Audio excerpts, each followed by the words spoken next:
In October of 1986, a man named Earl Boyd stood in the barnyard of a sawmill outside Vienna, in Johnson County, Illinois, and was told to his face that he was buying garbage. The mill foreman, a younger man with a clipboard and a 2-year forestry certificate, had already marked the stack for the fire. Earl counted out $300 in 20s and laid them on the tailgate. The foreman shook his head and said the words Earl would carry for the rest of his life.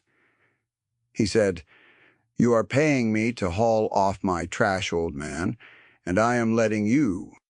11 years later, in the spring of 1997, a buyer from a furniture house in North Carolina wrote a single number on a purchase order in a workshop in that same county, and that number ended an argument that a forestry certificate had started in a barnyard.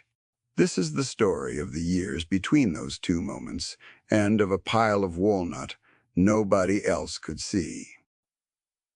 Earl was 61 that autumn, and he had been working wood in the same low cinder-block shop on the edge of his 8 acres for 38 years. He was known for 2 things in that part of southern Illinois. He almost never spoke first, and he could read a board the way other men read weather. Those 2 things were connected, though it took most people a long while to understand how.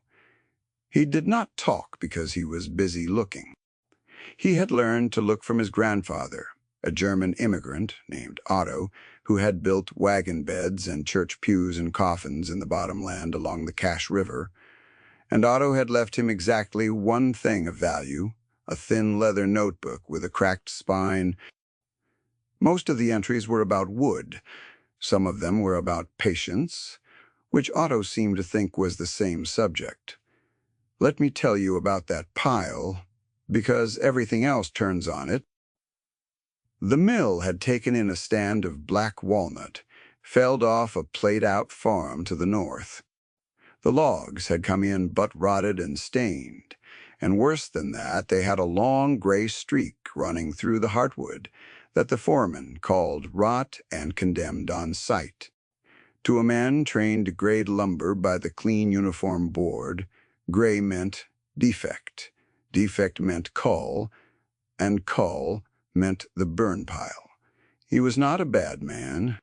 He simply believed what his training had told him, that the value of a tree was the volume of flawless, straight-grained lumber you could saw out of it, and that anything else was waste to be cleared so the good logs could move.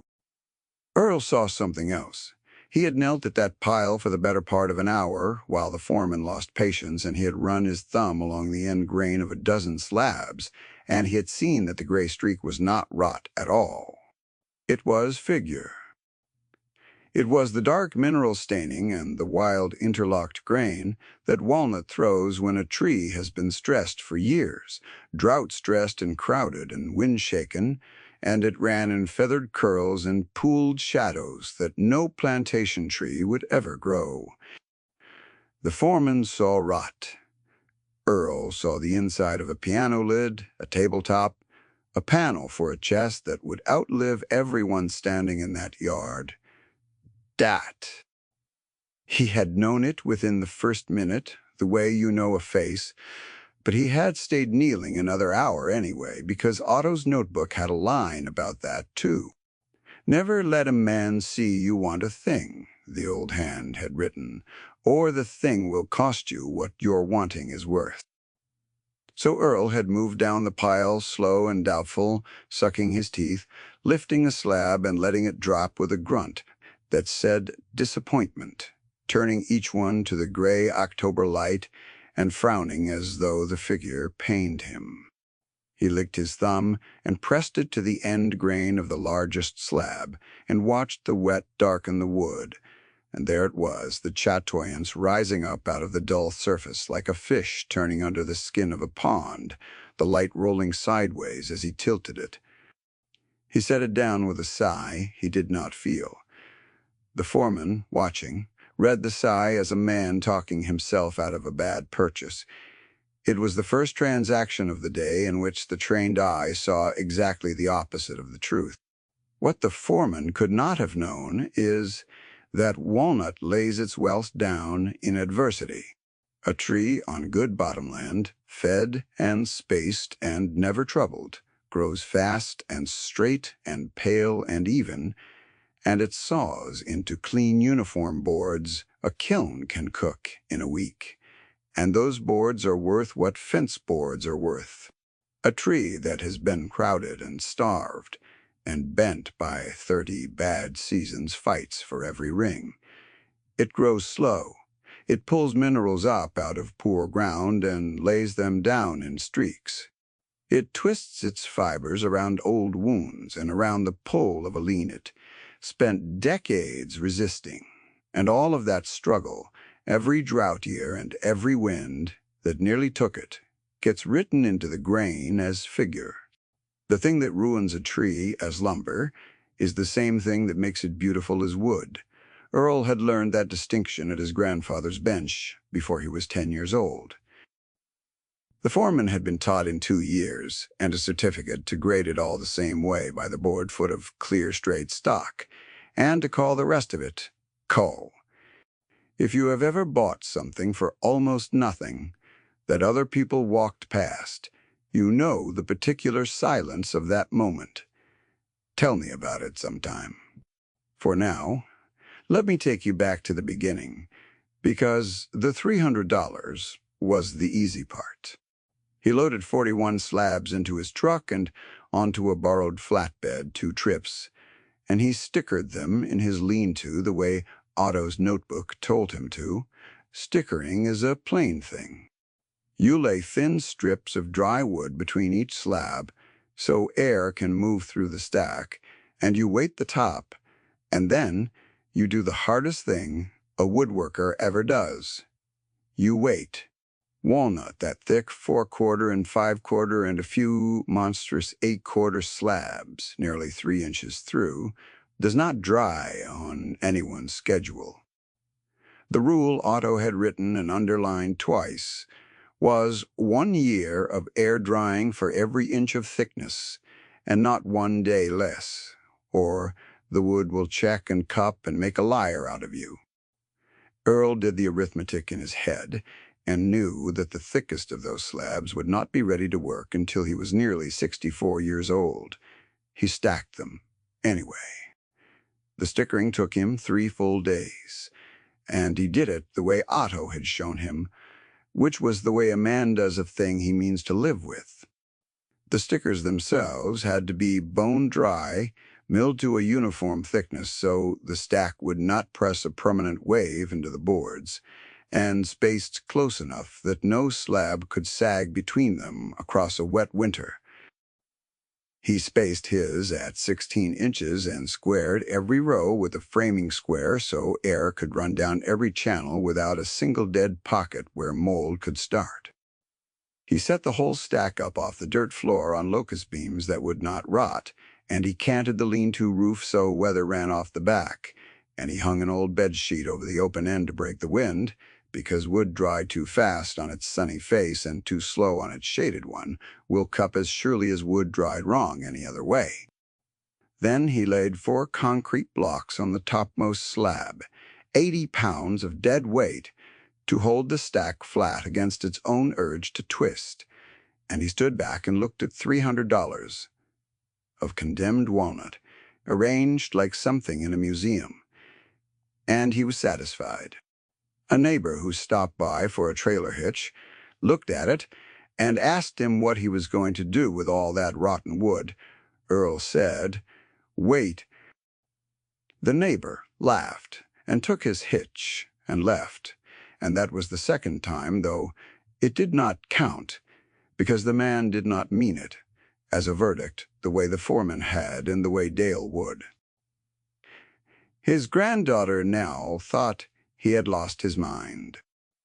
She was 23 that year, just home from the university at Carbondale. With a degree in business and a job offer in Chicago, she had not yet answered, and she had moved into the back bedroom to figure out her life, while her grandfather filled his shed with what the sawmill had been about to burn. Let me tell you about Nell, because she is the one who changed. She loved Earl, plainly, and completely. And she was also embarrassed by him, by the old truck and the silence in the shed full of gray wood, in the specific way that educated young people are embarrassed by the relatives who paid for the education.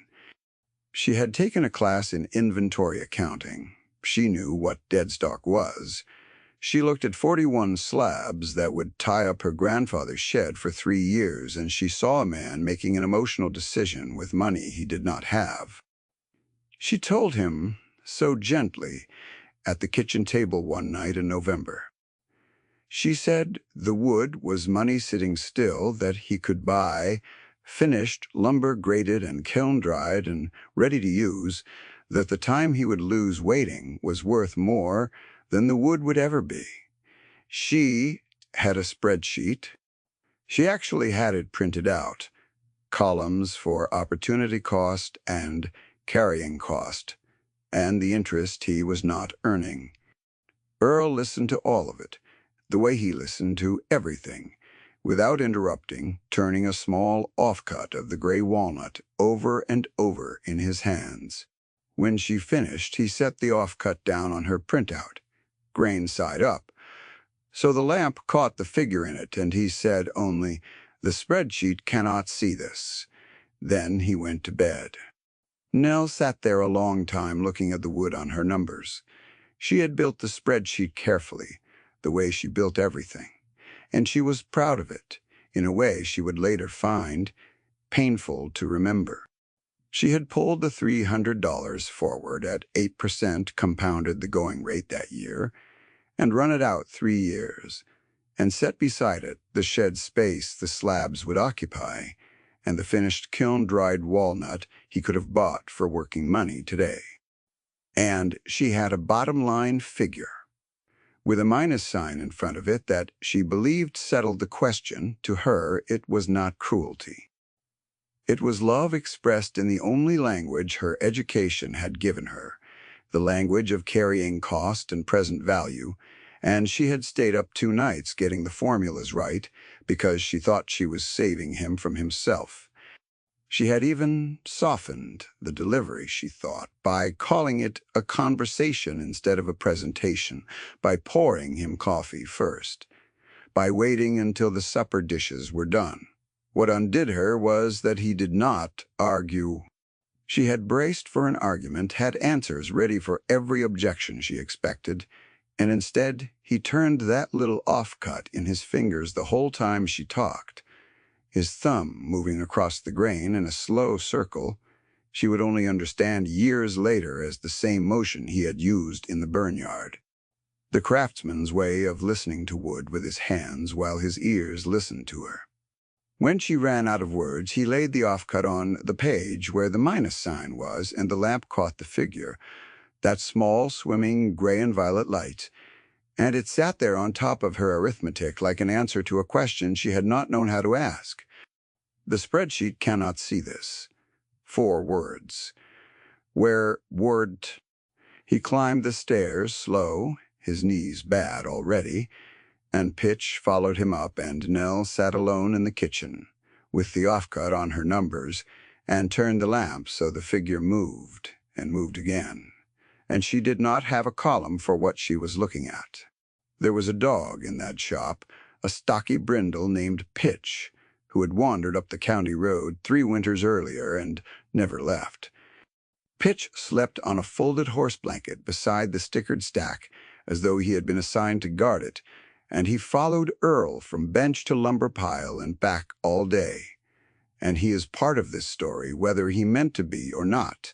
Or Earl talked more to that dog than to most people. The dog never argued about carrying cost.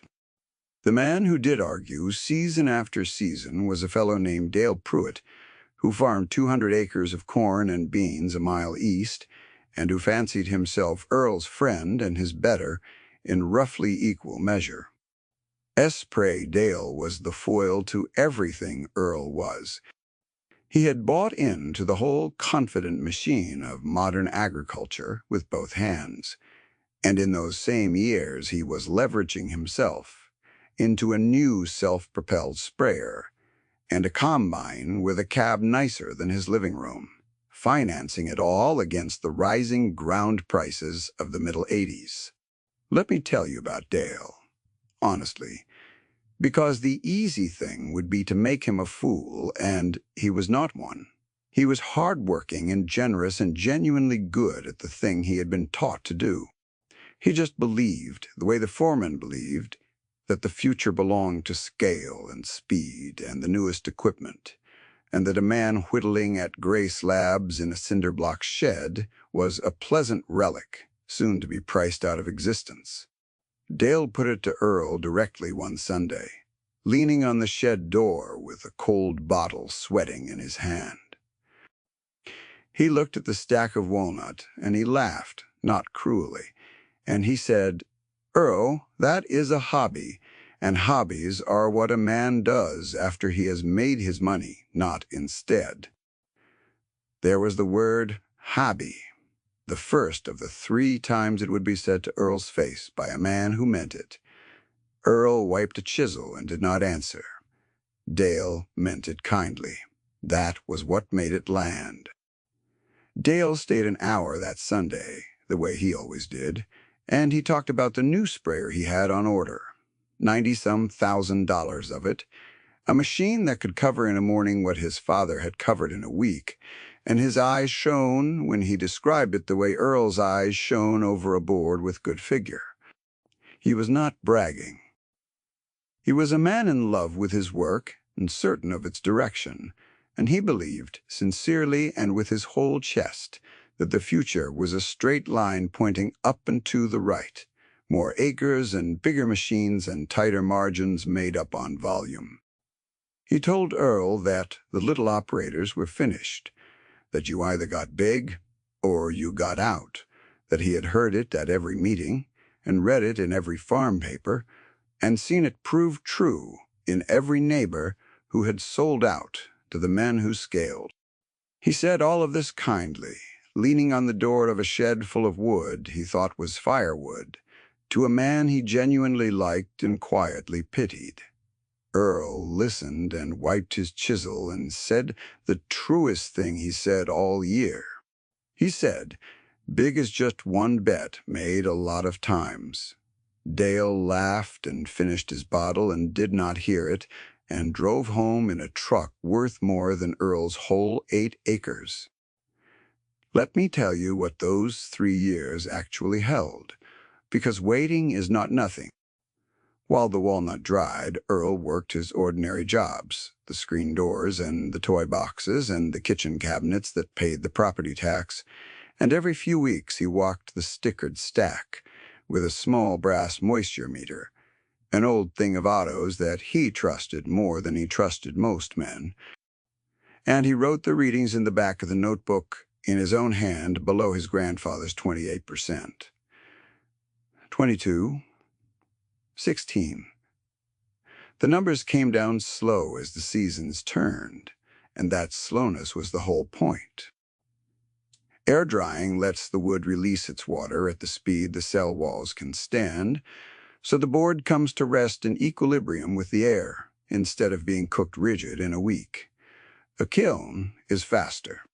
Faster is not the same as better, and the difference between the two is a thing you cannot measure until 10 years have passed.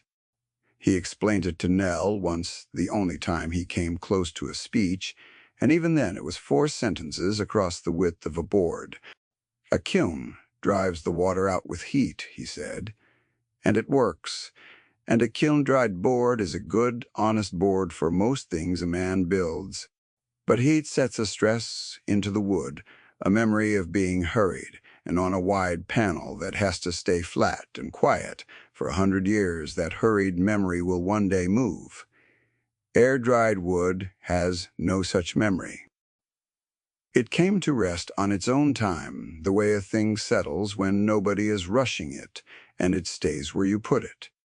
Then he handed her the board and went back to work, and Nell, who had been taught that faster was a virtue in nearly every context she had ever studied, wrote nothing down, because there was no column for the idea that hurry leaves a residue.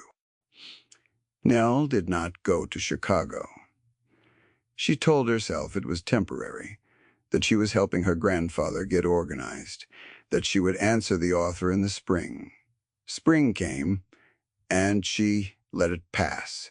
She had started, without quite admitting it, to keep the shop's books properly, and then to keep its records. And then one slow afternoon in the second winter, she opened Otto's notebook to a page she had not read, and she found a diagram of a dovetail joint drawn so precisely it looked engraved, and beside it a sentence in the old slanted hand. The sentence said, "The joint that takes the longest to cut is the one nobody can pull apart." She read it 4 times. She was an accountant by training, and she recognized with a small, cold feeling that it was also a sentence about every decision she had ever made in a hurry. That was the first crack in her certainty. It was not a conversion. She still kept the spreadsheet in a drawer, and she still believed most of the time that her grandfather was a man whose virtues happened to be unprofitable. What changed was smaller and harder to name. She began to ask Earl questions she had not asked before, about why he quarter-sawed certain boards and flat-sawed others, about why one cut gave straight ribbon grain that would not cup, and the other gave the wide cathedral figure that would, about why he would not touch the stack. Earl, who did not give speeches, answered her in single sentences across a workbench, a few words at a time. The way you teach a thing that cannot be taught any faster than it is learned. And Nell, who had been trained to want the fast answer, the formula she could apply and move on from, found herself, for the first time in her life content, not to have one yet. By the autumn of 1989, the 4/4 slabs were ready, and Earl began finally to cut into the pile the foreman had condemned. What came off his bandsaw stopped Nell where she stood. The gray streak the mill had called rot opened under the blade into a thing she had no word for, a rolling, dimensional, almost liquid figure, light catching in it and moving as you moved, curl and crotch and a deep chocolate ground shot through with violet and gold. He had told her it was there, seeing it was different. He built a small blanket chest from the first good slab, dovetailed at every corner, and he rubbed it out by hand with oil and wax over a week of evenings, and when it was done it did not look like furniture. It looked like something that had been grown rather than made. The cutting itself was a slow ceremony. Earl resawed the thickest slabs on the bandsaw to open them like a book, the 2 faces falling away from the cut as mirror images, so that a tabletop made from them would carry the same figure running out from a center line in both directions, what the trade calls a book match, and what Otto's notebook called the tree showing you both its hands at once. He cut a hair wide of his line every time and planed down to it, because a bandsaw cut is rough, and the figure only wakes fully under a sharp blade and oil. The first time he flooded a finished panel with raw linseed oil, and the gray came alive, Nell actually put her hand to her mouth. The dull condemned surface drank the oil and turned to depth, layer under layer, the light sinking in and rolling back out as she moved her head, and she understood for the first time in a physical way what her grandfather had seen kneeling in the barnyard. It had all been in there the whole time. The foreman had marked it for the fire. She had run it through a spreadsheet and given it a minus sign. And it had been this. Let me tell you about the year everything tightened, because the universe in stories like this one does not reward patience on a gentle schedule. It waits, and then it tests. The winter of 1993 came in hard, and then the spring did something worse. The rains began in earnest that April across the whole mid-continent, and they did not stop. By the summer of 1993, the rivers of the Mississippi Basin had risen past every gauge that mattered, and southern Illinois sat in the path of water that had been falling on 6 states at once. The bottomland flooded. The corn that had gone in early drowned in the field. The great flood of that year is remembered for the cities it took, but out in the counties it was remembered for the simpler arithmetic of a crop that did not come, against notes that came due regardless. It came on slow, and then all at once, the way ruin does. Through May, the men told each other it would dry out. Through June, they said the same with less in their voices. The fields that had been planted into wet ground in a hurry, because the calendar said plant and the equipment payments did not wait for the soil to be ready, came up thin and yellow, and then did not come up at all in the low spots. And the low spots spread. By July, there was standing water in fields that had not flooded in living memory, and the corn that survived stood stunted and pale with its roots drowning, and a man could stand at the edge of 200 financed acres and watch a year's work and a year's debt service rot from the bottom up, and not be able to do one thing about it. The thing about a flood is that it does not negotiate, and it does not care how good your equipment is. The newer and bigger and more leveraged the operation, the harder it fell, because the machine that covers 200 acres in a morning still has to be paid for in a year when those 200 acres yield nothing. Dale Pruitt was among the men that arithmetic broke. He had planted fence to fence, all corn and beans. All of it the same uniform high-yield seed. All of it financed against equipment payments that did not care whether it rained too little or too much. When the water took his fields, it took everything at once, because everything he owned was the same bet placed 100 times over. There was no other crop to carry him, no second enterprise, no margin sleeping in a shed. He stood at Earl's shed door again that August, and there was no cold bottle in his hand this time, and he looked at the slabs that were now finished gleaming panels racked along the wall, and he said the word a second time, quieter, almost to himself. He said, "I always thought this was a hobby." He did not laugh when he said it. Earl set down his tools and made the man a cup of coffee, and the two of them sat a long while saying very little, which between them was a great deal. I want to be careful here, because it would be easy to make the flood into a punishment Dale deserved, and that is not the truth of it. He had done everything his training and his banker and the whole confident apparatus of modern farming had told him to do. He had been efficient. He had scaled. He had standardized. And every one of those virtues turned out to be a kind of fragility when the one thing nobody had priced in arrived all at once. Diversity, not sentiment. It is a hedge against the future you cannot predict, and Earl had been living it without ever using the word, 8 acres and a shed and 41 slabs of stress-figured walnut that had been growing more valuable in the dark the entire time the water was rising. Here is the arithmetic of those two paths, laid side by side because the contrast is the whole verdict. Dale lost 190 of his 200 acres to standing water that summer, and against that loss stood roughly $240,000 of equipment notes that did not flood and did not forgive, and by the next spring he had sold the new sprayer at 40 cents on the dollar, and was renting his own ground back from the bank that took it. Earl, in the same 18 months, lost nothing, because there was nothing of his that the water could reach. His wealth was stickered in a dry shed on locust beams, and every month it sat there, it grew rarer, because somewhere upstream a mill was still burning gray slabs, and the supply of wood, like his, was shrinking, while the demand, a man like Royce represented. 1 county, 2 men, 1 flood. The efficient bet lost 190 acres. The patient bet lost not a single board foot.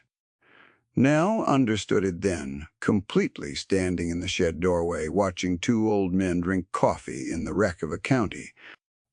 She had spent her education learning to measure things, and she was looking at the one thing the measurements had missed.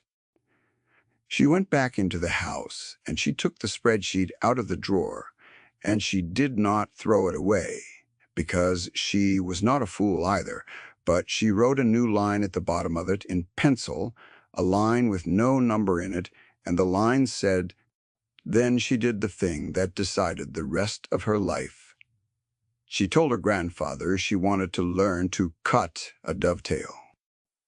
He handed her a chisel without a word, and Pitch thumped his tail against the floor, and that was the apprenticeship begun. Jafter of the Chest got around the way.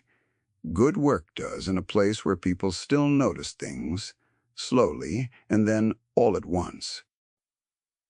A woman who had seen it at a county show told a decorator in Carbondale, and the decorator told a buyer she knew, and in the early spring of 1997, a man drove down from a furniture house in High Point, North Carolina, the kind of firm that supplied a handful of galleries and did not advertise. His name was Royce, and he was the qualified judge this story had been waiting for. The man whose standard was the right standard. He did not look like a buyer. He looked like a man who had spent 40 years touching wood and had stopped being impressed by anything that was merely expensive. He spent 2 hours in the shed and said almost nothing. He ran his hand across the finished panels the way Earl had run his thumb across the end grain in the barnyard 11 years before, and the symmetry of that gesture was not lost on Nell, who saw it and understood that she was watching one craftsman recognize another. Royce asked exactly one question that mattered. He held a wide, book-matched panel up to the north light, the gray-turned glorious figure swimming in it, and he asked where Earl had gotten wood like this, because he had not seen its equal in a decade. Earl told him the truth. He said the sawmill was burning it. Royce was quiet for a long moment. Then he asked Earl to name a price for the finished panels and the remaining dried stock together, and Earl, who had never in his life been able to say a large number about his own work, looked at Nell. And Nell, who had learned by then exactly what she was looking at, who had the accountant's training and the apprentice's eye now both at once, named the figure they had worked out at the kitchen table the night before, half hoping and half braced to be laughed at a third time. Royce did not laugh. He took a checkbook from his coat, and he wrote, and he turned the check around on the workbench so they could read it, and the number on it was the verdict, $41,000. Nobody spoke. Pitch lifted his head from the horse blanket and put it down again. The check sat on the bench in the north light, and outside a tractor went by on the county road, and the number simply sat there, being true. $300 of condemned slabs, 11 years of patience, 1 notebook, and a granddaughter who had stopped running long enough to see, and the sum of all of it was written in a stranger's careful hand on a single line. It landed harder than any number that size should land, because of everything it was standing in for. It was not really about the dollars. It was about a foreman in a barnyard who had been so certain, and a tree that had grown its worth in the years it spent being stressed, and a man who had known the difference between waist and figure when no one else in the county could. Let me tell you what Royce said as he capped his pen, because it was the recalibration, and it was done without a shred of cruelty. He looked at the racked panels, and he shook his head slowly, and he said, "I have appraised wood my whole life, and I would have driven past that pile too." Then he looked at Earl. He said, "You saw something I am paid to see, and I would have missed it. Teach me what you looked for." He meant it. He came back twice more that year, not to buy, but to stand at the bench and learn to read end grain from a man with an eighth-grade education and a dead grandfather's notebook. And that is the conversion this kind of story promises and rarely delivers, honestly. The expert did not lose. He learned the foreman from the mill heard about it, eventually the way everyone in a small county hears about everything. He never came to apologize, and Earl never expected him to. And that is right, too, because the foreman had not been wicked, only trained to see one thing, and blind to the rest.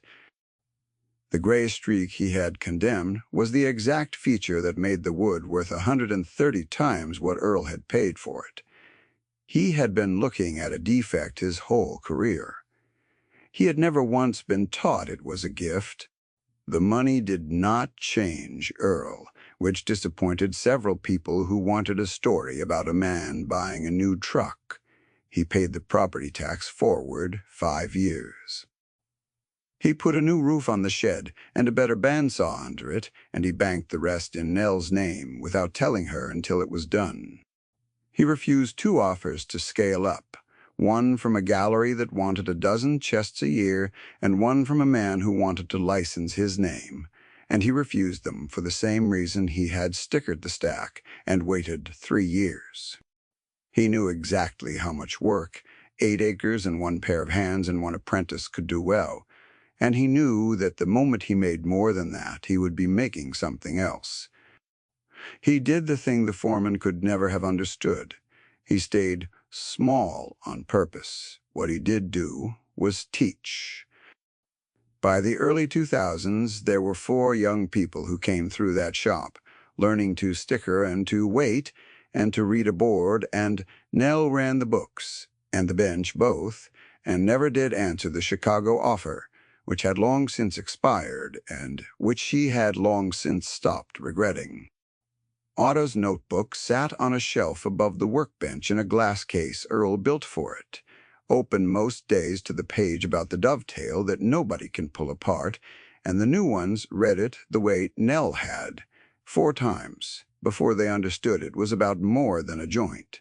The teaching was the slowest thing of all, slower even than the drying, because you cannot kiln a person any more than you can kiln a wide panel without setting a stress into them.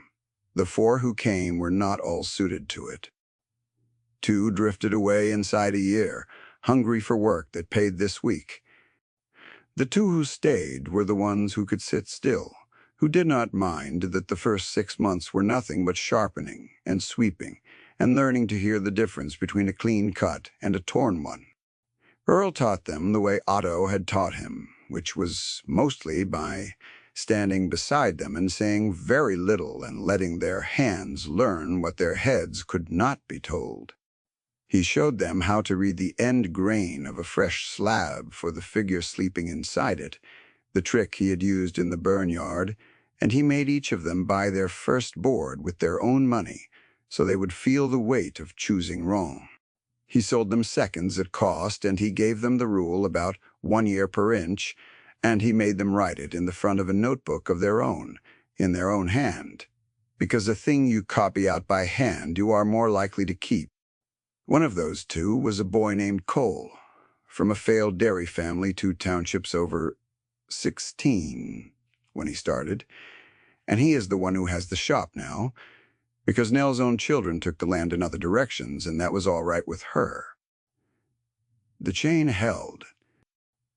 The notebook that had come down from a German wagon maker in the Cache River bottoms to a silent old cabinet maker to a runaway accountant passed on again to a dairy boy with nothing, and the rule about patience traveled with it intact, one more link added to a thing that was never about wood in the first place.